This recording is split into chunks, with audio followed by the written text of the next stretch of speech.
Olá, eu sou Rossana Pucinelli Vieira Francisco, sou docente da Faculdade de Medicina da USP, trabalho também no Hospital das Clínicas de São Paulo.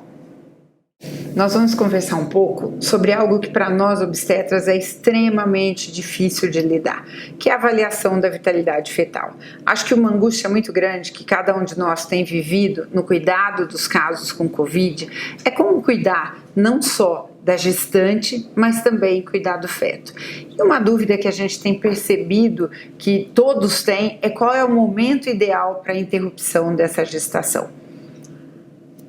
Cuidar de pacientes com Covid traz para nós o medo do óbito materno, mas também um medo enorme do óbito fetal.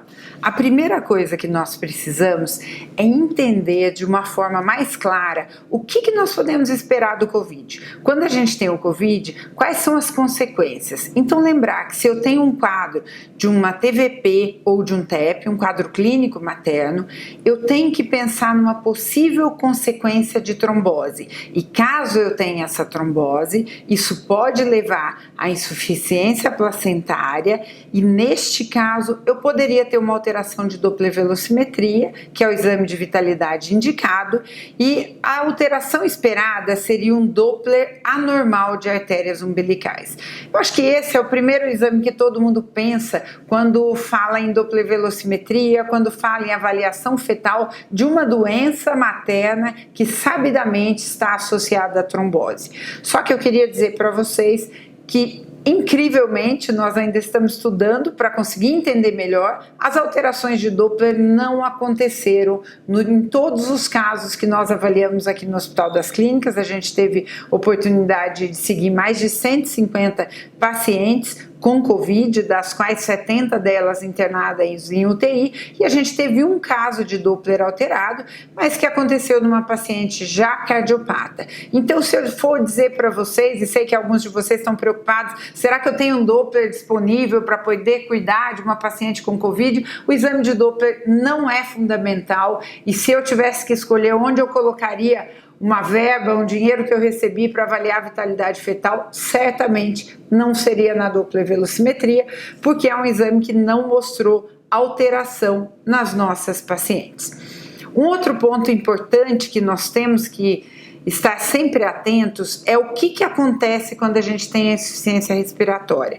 Lembrar que quando nós temos a insuficiência respiratória, um dos primeiros sinais que se observa, especialmente em gestantes, e isso é algo que é bastante pontuado, então na aula de quadro clínico certamente vocês viram, falando-se do aumento da frequência respiratória. Queria chamar a atenção para vocês que quando a gente aumenta a frequência respiratória, a gente também perde água pela respiração de uma forma maior do que o que se perde numa respiração normal. Além disso, pacientes em insuficiência respiratória normalmente ficam internados em UTI e a conduta na UTI costuma ser deixar o paciente com um balanço hídrico negativo. Então, o que a gente tem se a gente olha para essa insuficiência respiratória? Qual é a consequência que nós vamos ver para a mãe? O tratamento, que é um balanço hídrico negativo, e por outro lado, uma queda da saturação de O2 e um aumento da PCO2. Queria chamar a atenção de vocês que a PCO2 ela é tolerada como sendo aceitável para alguém que não está gestante com valores até 65.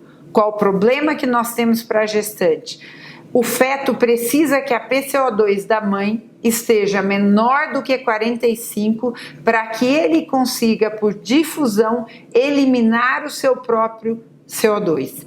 Então pensa a situação que a gente vive em relação ao feto.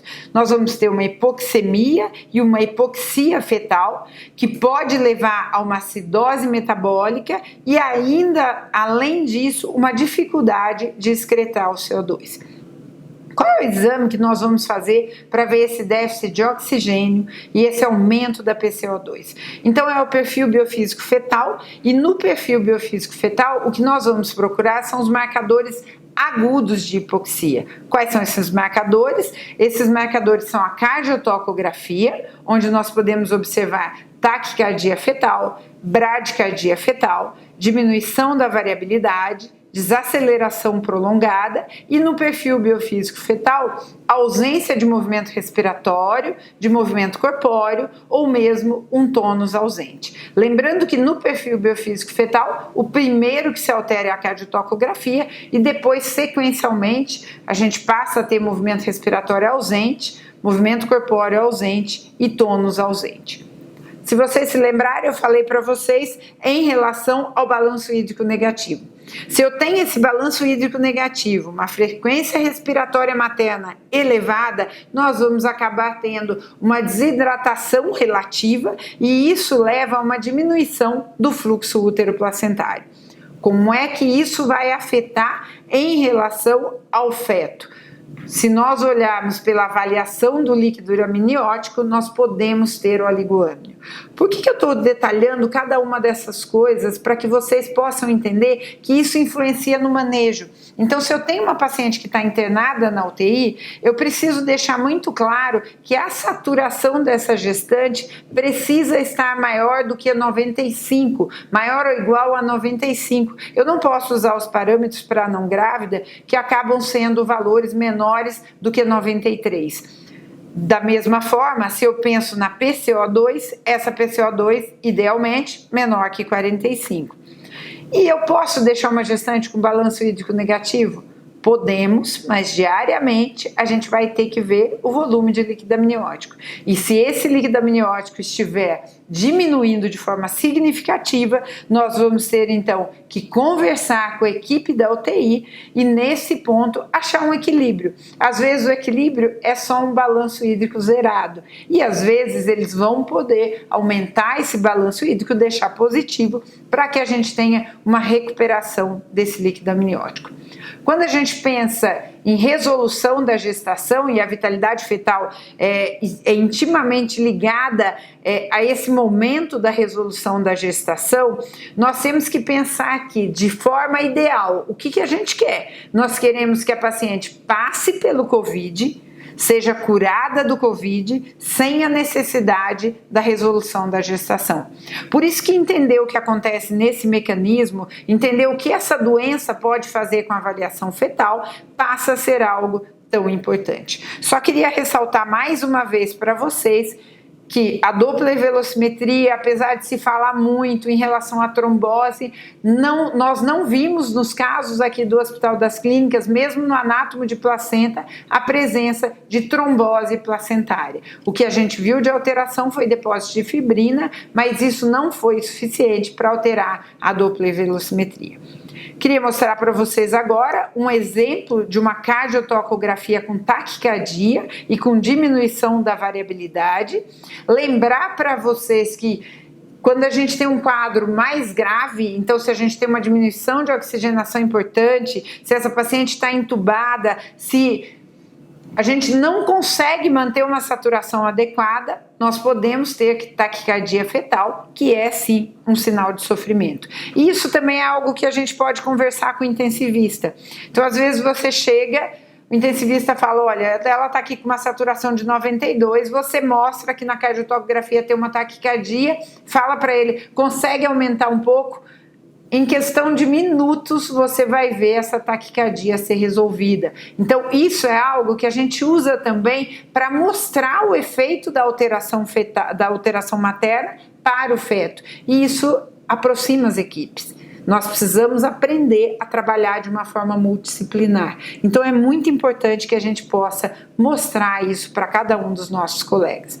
Queria mostrar também para vocês, aqui é uma cardiotocografia de uma gestação gemelar, e nessa cardiotocografia, essa paciente aqui estava em intubação já nesse momento, a sedação também altera um pouco da variabilidade, mas quando nós olhamos os dois traçados aqui, nós vemos que na verdade nós temos um resultado ainda com uma variabilidade satisfatória. E o que a gente procura para indicar essa resolução? São alterações mais importantes. Tá? Aqui ela tem uma variabilidade que ainda está boa, não tem aceleração transitória, nós continuamos o segmento dessa gestação.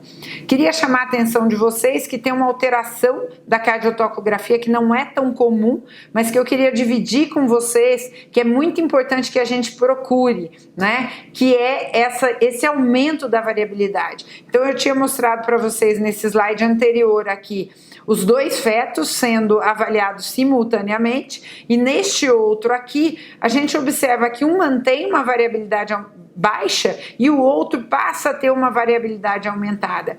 E a variabilidade aumentada também é um sinal de sofrimento fetal. E isso muitas vezes a gente não leva em consideração. Então é muito importante estar atento à possibilidade dessa variabilidade aumentada. Alguns de vocês vão falar, poxa, mas eu não tenho uma cardiotoco que faz o registro simultâneo, né, dos 2 fetos no mesmo momento, se eu tiver uma gestação gemelar. Se você conseguir 2 aparelhos, você vai colocar os 2 aparelhos e ligá-los simultaneamente de cardiotocografia, e assim você vai conseguir ter um registro. Se você não conseguir, você faz o registro de um e depois faz o registro do outro feto. Quando a gente fala em avaliação de vitalidade fetal, então nós estamos falando aqui das possibilidades que nós temos. A maioria das indicações nossas, nós tivemos indicação por aumento de variabilidade, mas isso associado ao quê? As alterações do perfil biofísico fetal. Então, quando você começa a ver que além da alteração da cardiotocografia, nós não temos movimento respiratório, movimento corpóreo, isso tem que chamar a nossa atenção. Uma outra situação que eu gostaria de estar colocando para vocês é para a gente entender um pouco o que acontece durante a intubação orotraqueal. Então, gestantes com insuficiência respiratória aguda têm essa redução da saturação, elas já têm, é o motivo da gente estar pensando numa intubação, mas no momento da intubação orotraqueal, sempre existe uma queda da oxigenação. Então, é muito importante que a gente faça uma monitorização fetal rigorosa, antes, durante e depois desse procedimento. E também é importante que a equipe esteja preparada para uma possível cesárea de emergência. Por que eu estou dizendo isso para vocês? Porque se não houver uma melhora da oxigenação, que vai ser sim acompanhada de um retorno da frequência cardíaca fetal à linha de base, pode ser necessária a indicação de uma resolução dessa gestação, de uma cesariana. Mostro aqui para vocês um exemplo de uma gestante que estava saturando 88%. Nós já vemos que ela apresenta aqui uma taquicardia fetal. No momento da intubação, houve uma queda da saturação de O2 para 47%. Aqui a gente tem o momento da queda e a manutenção dessa saturação em 47%. A frequência cardíaca fetal caiu para 60% e essa paciente não conseguia recuperar essa saturação. Então, nesse momento foi indicada a cesárea, a equipe já estava toda paramentada, toda preparada para a realização do procedimento e o feto nasceu com Apgar 2, 5 e 9 e, para nossa alegria, essa criança já está em casa, está bem, né? Mas por quê? Porque a gente tem uma equipe preparada para uma intercorrência dessa. Queria mostrar para vocês, só para que vocês tenham uma ideia, não é toda a intubação que vai terminar numa cesárea. Então aqui a gente tem uma outra situação, né, uma linha de base de 140, a gente observa que à medida que a saturação cai, nós temos essa queda da frequência, essa queda da frequência chegou aqui até 65, mas depois a gente tem um retorno para a linha de base e começa a observar até uma variabilidade um pouco melhor do que o que estava antes da intubação orotraqueal. Então, só lembrando que a intubação é um momento crítico e neste momento, sempre que possível, nós precisamos estar avaliando o feto. Se você não tem um aparelho de cardiotocografia para essa avaliação, você pode pegar um sonar Doppler e estar ali o tempo todo, mas o que eu queria dizer para vocês é assim, muitas vezes a gente preocupa muito da equipe que vai fazer o procedimento, vai fazer a cesárea, e talvez uma dificuldade bastante grande é a pessoa que vai ficar monitorando, porque é ela que vai dizer, daqui não dá mais, agora vai para a cesárea. Então, só tomar esse cuidado para que a gente não ponha a pessoa menos experiente nessa situação de ter que tomar a decisão. tá? Então, acho que isso é bem importante quando a gente organiza as equipes. E falando de um pouco mais, de uma forma mais decisiva em relação à indicação do parto. O que a gente observou no início, né? E que a gente ainda observa hoje, mesmo quando a gente participa de algumas discussões, a nossa ansiedade para que a gente resolva a gestação ela é enorme. E essa ansiedade enorme, ela é compartilhada pelo clínico, ela é compartilhada pelo intensivista e talvez a ansiedade do clínico e do intensivista seja até maior que a nossa, porque nós estamos acostumados a lidar com a gestante e com seu feto. Mas o clínico intensivista, para eles é difícil, porque a hora que a gestação estiver resolvida, eles têm uma paciente que é mais fácil, ela passa a se comportar de uma forma mais semelhante à não grávida. Vocês vão prestar atenção porque eu disse, é semelhante, mas não é igual. Por que não é igual? Porque no puerpério a gente tem todas aquelas modificações gravídicas que ainda existem. Então, em que momento a gente indica o parto? Chegou uma paciente com 38 semanas, um Covid leve, vou indicar o parto porque eu tenho medo que aconteça alguma coisa, porque Covid pode dar trombose, porque ela está no D4 e pode ser que ela piore no D7 ao D10. Não, eu não vou indicar o parto. Eu vou seguir essa gestante e, se possível, ela vai passar por esse Covid sem a indicação da resolução da gestação e o parto dela vai acontecer espontaneamente ou se ele tiver que ser agendado por alguma causa obstétrica depois da resolução da doença. Então isso é bem importante, mas existem algumas situações que nós temos que resolver, nós precisamos saber o que a gente faz. Então a decisão nesse momento de infecção grave, ela é bastante desafiadora. E o que a gente tem que colocar na balança para decidir? Acho que a primeira pergunta que nós temos que fazer é se o fato de indicar uma cirurgia, e sim, uma cesárea é uma cirurgia. Sim, uma cesárea sem complicações se perde 1000 ml de sangue. Se o fato de indicar essa cesárea vai piorar o quadro clínico materno. Se a resposta for sim, vai piorar o quadro clínico materno, nós temos que pensar muito se a gente realmente vai indicar a resolução dessa gestação. A outra pergunta que nós temos que levar em consideração é como está essa avaliação da vitalidade fetal. E se nós pensamos nas indicações fetais de resolução, então na cardiotocografia, a bradicardia fetal persistente, taquicardia fetal persistente, presença de desacelerações tardias, conhecidas como DIP2, desacelerações variáveis de repetição, associadas ou não à diminuição da variabilidade. No volume de líquido amniótico, então, um oligoâmnio, caracterizado por índice de líquido amniótico menor ou igual a 5 ou maior bolsão menor que 2/2. Um perfil biofísico fetal menor ou igual a 6, sempre lembrando que o 6 a gente ainda pode repeti-lo em 6 horas ou no intervalo de tempo menor, mas se mantiver esse valor nós temos que pensar na resolução. E na Doppler velocimetria, que está aqui colocada, se eu tiver uma alteração materna que leve a uma alteração da Doppler velocimetria, isso também deve ser considerado. Um outro ponto importante que nós temos que pensar nós precisamos sempre diferenciar intercorrência clínica de intercorrência obstétrica, identificar e tratar todas as disfunções orgânicas, avaliar o risco materno, a decisão deve ser conjunta, a gente sempre deve pensar o que causa um mal maior e ela deve unir as equipes de intensivistas, clínicos, se for uma paciente de enfermaria, obstetras e neonatologistas. Para a gente acabar, o último ponto que eu queria dizer para vocês é que quando a gente realiza um parto na UTI, ele geralmente é realizado depois de uma intubação, apesar de que sim, pode acontecer uma piora materna que indique a resolução desse parto, sempre uma avaliação fetal antes da intubação. Nós precisamos de equipe e material preparado para a eventualidade dessa resolução da gestação. Então, equipe de obstetrícia, de anestesia, de neonatologia, prever todo o material necessário, e aí nós precisamos incluir medicamentos para uma possível atonia uterina, qualquer uma dessas alterações. E lembrar que após o procedimento, se a paciente estiver em situação grave, é possível sim uma pronação imediata e mesmo uma utilização de anticoagulação de forma mais rápida do que o ideal. E o que eu queria terminar dizendo para vocês é que sim, nós temos uma preocupação muito grande com o feto, mas nós precisamos, da forma como a gente muitas vezes não sente isso no coração, mas a gente precisa fazer, é privilegiar a vida da mãe. E é muito importante nesse momento difícil que vocês saibam que vocês não estão sozinhos. Contem conosco para a discussão de casos e para a gente fazer o melhor para as mulheres no nosso país.